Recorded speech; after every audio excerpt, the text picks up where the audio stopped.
बिस्मिल्लाहिर्रहमानिर्रहीम एंड अस्सलाम वालेकुम। खुशामदीद हमारे यूट्यूब चैनल में। आज से मैं अपने यूट्यूब चैनल पर बच्चों के लिए इंग्लिश ग्रामर की एक क्लास शुरू कर रहा हूँ, जिसमें उन तमाम बच्चों की मदद की जाएगी जो बेसिक इंग्लिश ग्रामर सीखना चाहते हैं। तो आइए आगाज़ करते हैं शुरू से। अच्छा, लैंग्वेज क्या है? जिस तरह आपको एक शहर से दूसरे शहर में सामान ले जाने के लिए एक गाड़ी की ज़रूरत होती है, इसी तरह एक इंसान को अपने जज्बात और ख्वाहिशात दूसरे इंसान तक पहुंचाने के लिए ज़बान की ज़रूरत होती है। तो हम कह सकते हैं कि ज़बान बातचीत का एक ज़रिया होता है, यानी language is the source of communication. ज़बान के बाद हम इंग्लिश की तरफ आते हैं। इंग्लिश एक इंटरनेशनल लैंग्वेज है। जब भी आपको इन्फॉर्मेशन कलेक्ट करनी होती है, जब आपको दुनिया के बारे में मालूमात हासिल करना होती हैं, तो आपको एक ज़बान पर उबूर की ज़रूरत होती है। अब वो मालूमात जिस ज़बान में हो, आपको उस ज़बान पर उबूर होना चाहिए ताकि आप उस ज़बान में अपने लिए मालूमात इकट्ठे कर सको।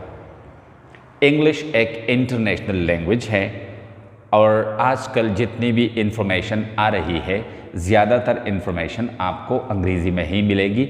इसलिए आपको इंग्लिश लैंग्वेज पर उबूर हासिल करना बहैसियत एक स्टूडेंट के आपके लिए लाजमी है।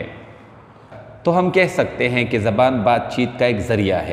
अब किसी भी ज़बान से अपनी ये तमाम ज़रूरियात पूरा करने के लिए आपको उस ज़बान में 4 चीज़ों की स्किल आनी चाहिए। उनमें से सबसे पहले है लिसनिंग, यानी आपको जो बताया जा रहा हो आप उसको समझे, लिसनिंग स्किल्स।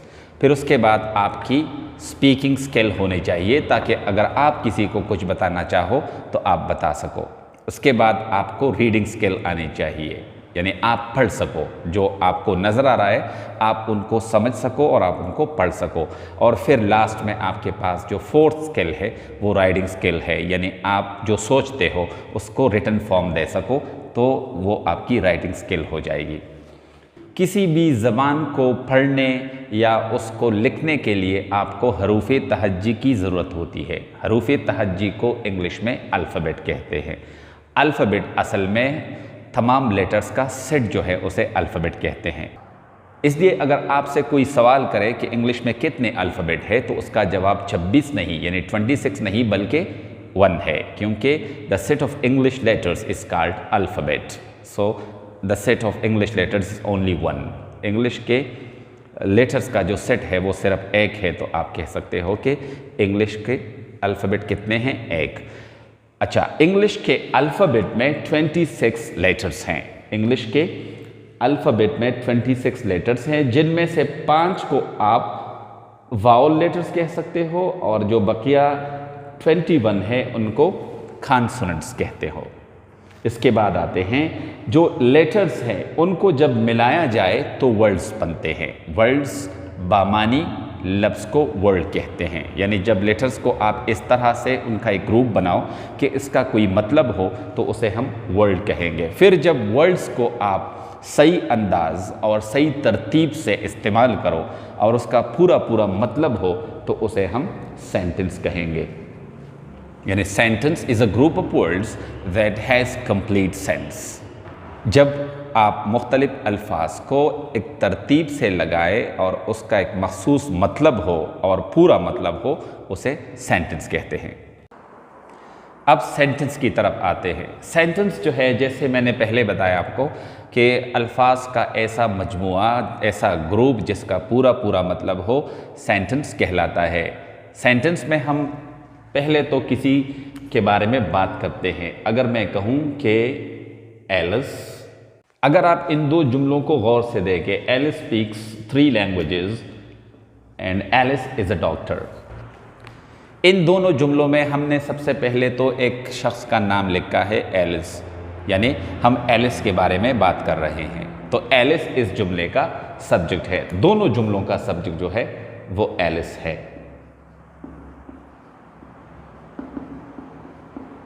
फिर जो इस जुमले का बकिया हिस्सा है जो एलिस के बारे में हमें कुछ बताता है, पहले मैं बता रहा है जुमले का वो हिस्सा कि एलिस स्पीक्स 3 लैंग्वेजेस, यानी एलिस 3 लैंग्वेजेस बोलती है। और दूसरे जुमले में बताया गया है कि एलिस इज़ अ डॉक्टर, यानी एलिस की आइडेंटिफिकेशन हुई है कि एलिस एक डॉक्टर है, इसलिए इन दोनों जुमलों का सब्जेक्ट एलिस है। और एलिस के बाद जो जुमले का हिस्सा है, जो एलिस के बारे में हम कुछ बताते हैं, उसको प्रेडिकेट कहते हैं।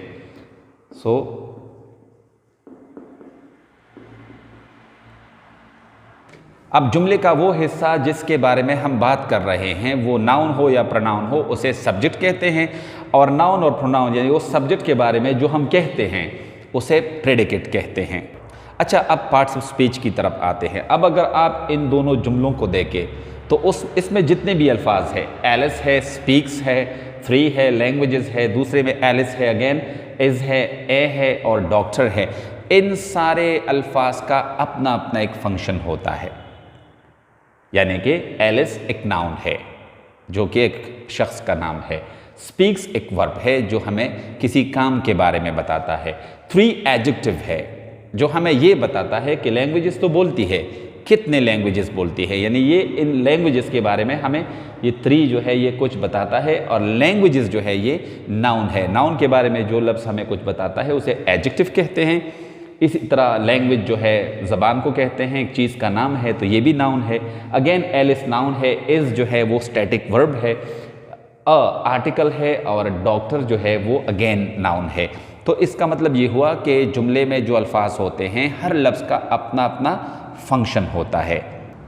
इस अलहदा फंक्शन की वजह से इन अल्फाज को मुख्तलिफ कैटेगरीज में डिवाइड किया गया है, मुख्तलिफ ग्रुप्स में डिवाइड किया गया है। उन मुख्तलिफ ग्रुप्स को पार्ट्स ऑफ स्पीच कहते हैं। यानी जुमले में वो तमाम अल्फाज जो किसी चीज़, जगह या शख्स के नाम होंगे उनको नाउन कहेंगे।